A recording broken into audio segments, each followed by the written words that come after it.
Oh wait, I have to go in the movie theater. Oh wait, let's see a movie on the big screen. It's actually a movie on the big screen. Okay.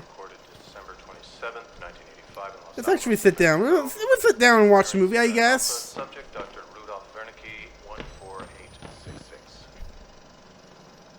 Let's sit down and watch the movie. Sure. There was no alteration to the footage at all, no trickery? None. In June of 1943, you recorded 3 instances of spontaneous bleeding. Half a dozen test subjects began to develop brain tumors. Yes. What? The autopsies revealed that the tumors were pure lead. It killed them?